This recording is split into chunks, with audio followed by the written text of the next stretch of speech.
Um, okay, so picture this. You're just sitting at your desk. Right. You're reading an email. Maybe it's from your boss, or I don't know, maybe it's just a mildly frustrating scheduling conflict. Yeah, we've all been there. Right.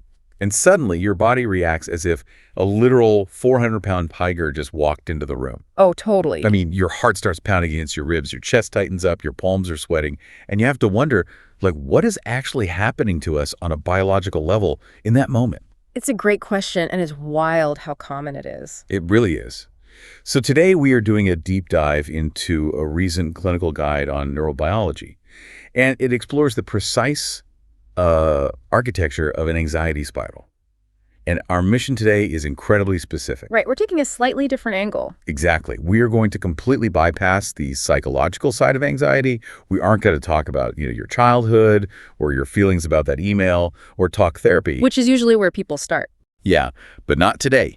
We are looking entirely at the biological hardware with the goal of giving you, the listener, highly calibrated precision tools to mechanically turn off an anxiety spiral in under 60 seconds. I mean, it is such a refreshing approach to the topic because, when you're in the middle of a severe panic response, trying to think your way out of it often feels impossible. Oh, absolutely. Like your brain is just offline. Right. Your brain is screaming at you that there is an immediate threat to your survival. At that point, you can't logic your way back to calm. No, you really can't. You have to use the body's mechanical levers.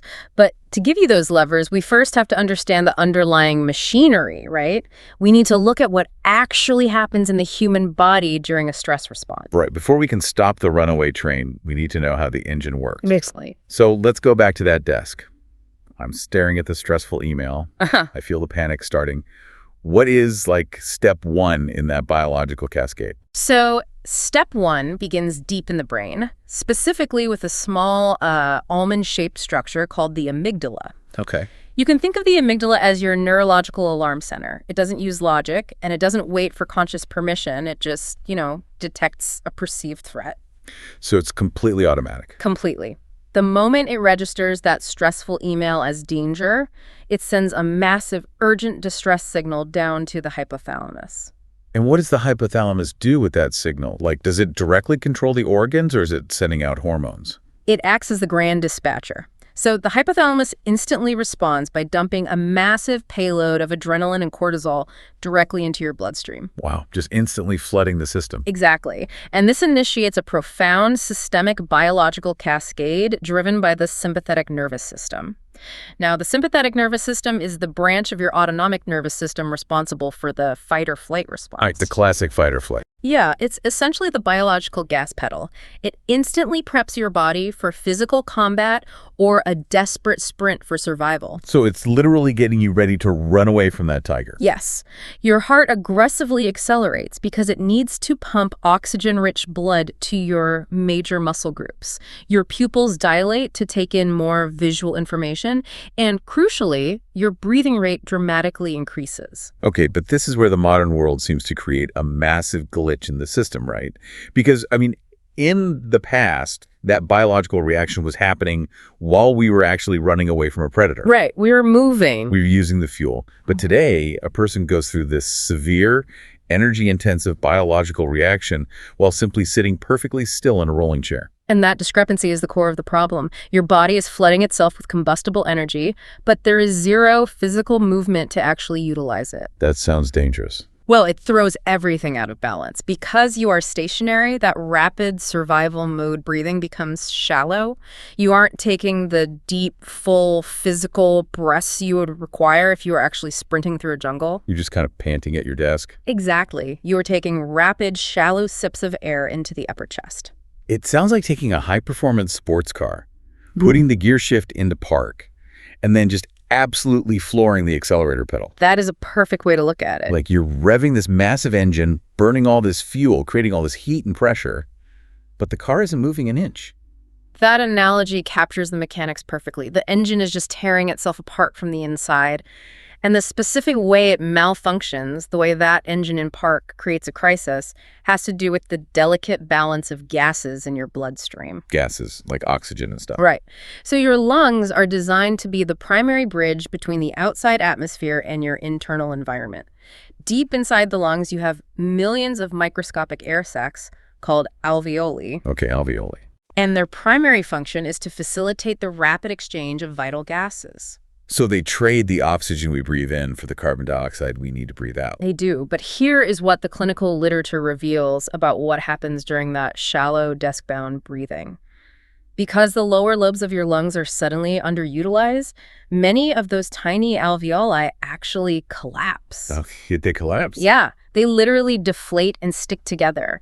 And because they are collapsed, the gas exchange mechanism fails. Oh, no. Carbon dioxide is no longer being efficiently expelled from the body. It begins to rapidly build up in the bloodstream. Wait, so the CO2 is building up, but why does that trigger panic?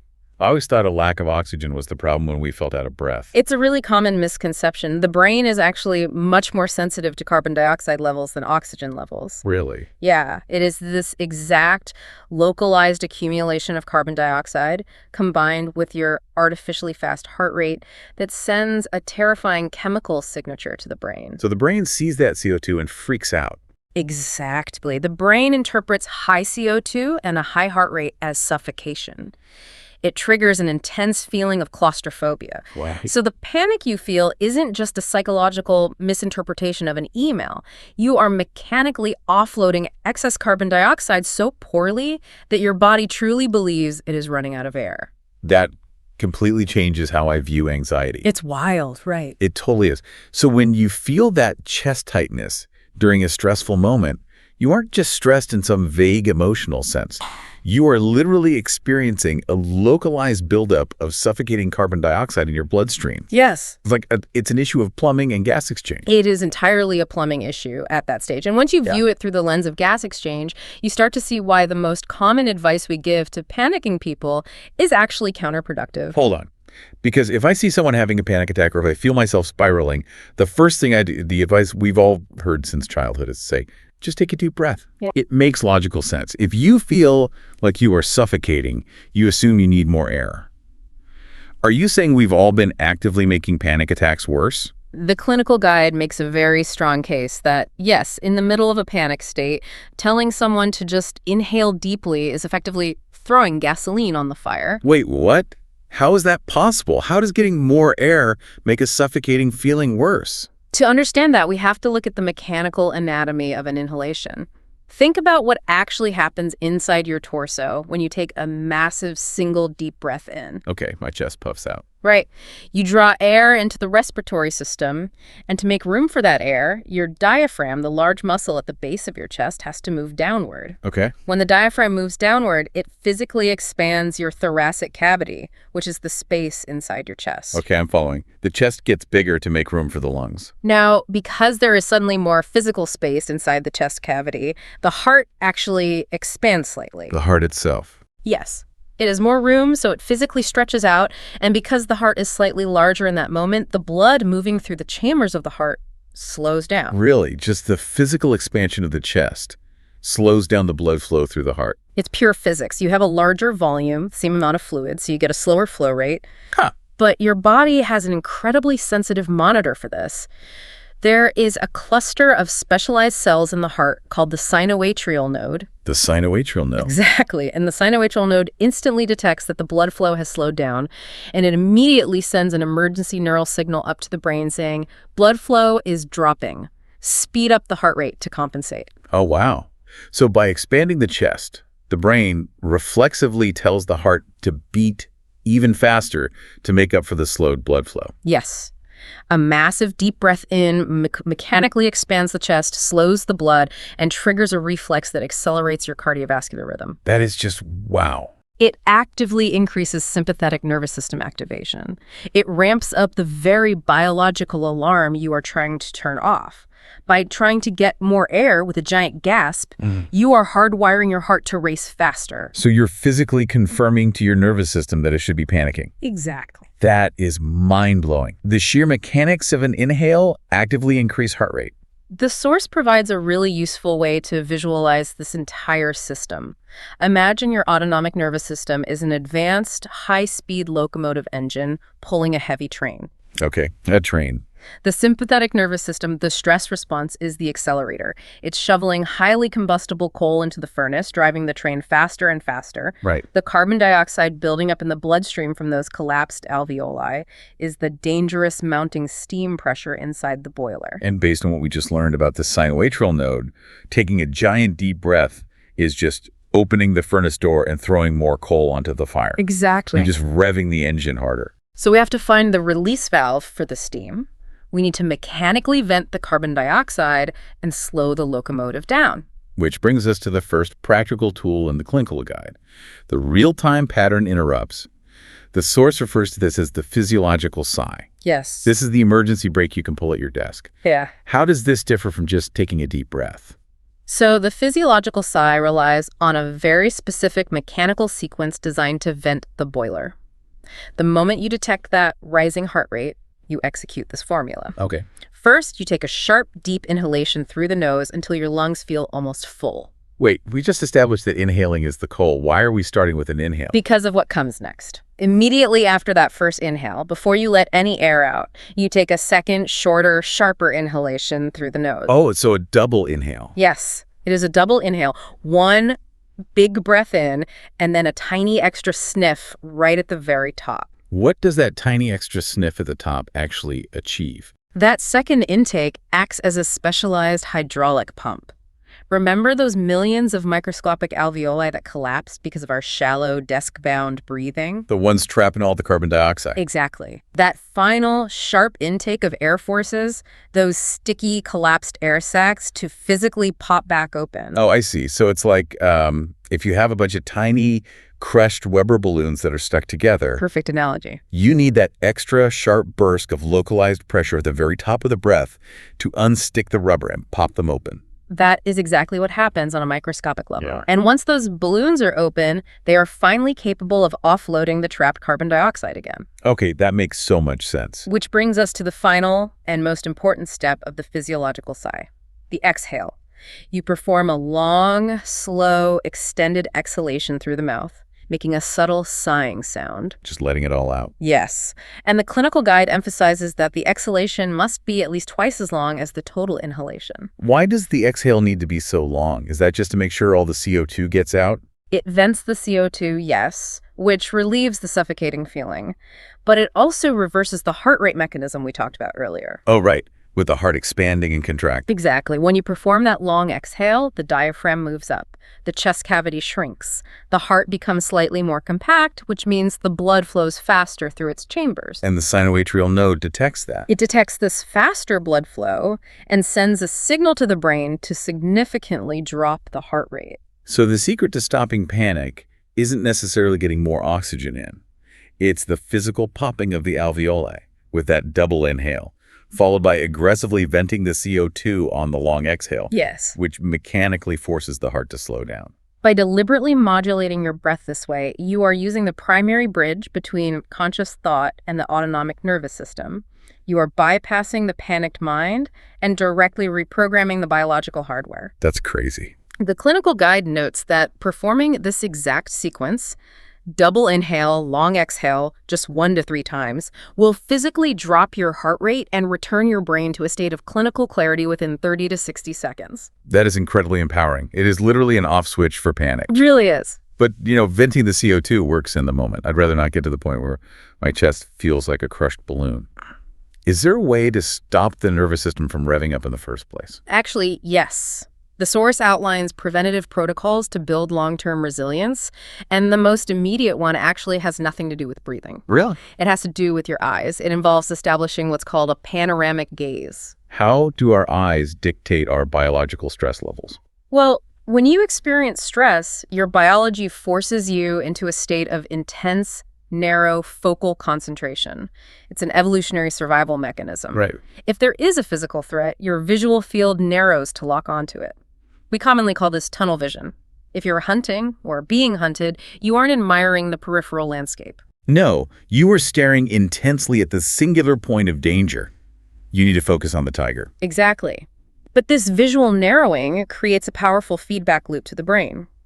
When your eyes are locked in a narrow focal gaze, it continuously confirms to the brainstem that a threat exists. Ah, I see. The visual state actively sustains the biological stress state. Hold on.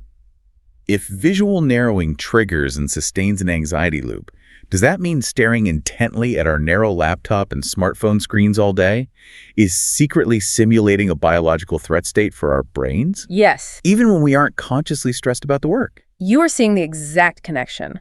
When you stare at a tiny screen for hours, your visual field is artificially contracted.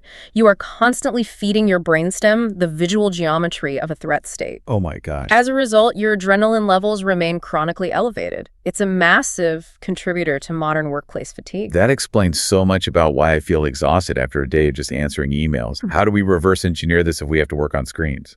By consciously expanding your visual field. When you feel anxiety mounting, the protocol dictates that you immediately step away from the screen. Okay. You look straight ahead, but you intentionally expand your field of vision to the extreme periphery. You allow your eyes to soften. So not focusing on any one thing. Right. You try to take in the walls of the room, the ceiling, and the floor all at once without physically moving your head. You're widening the lens and taking in the entire horizon. Just broadening my actual physical vision. How long do I need to hold that? Maintaining this panoramic vision for 60 to 90 seconds directly activates the calming parasympathetic branch of your nervous system. Wow, just from looking at the room. Yeah.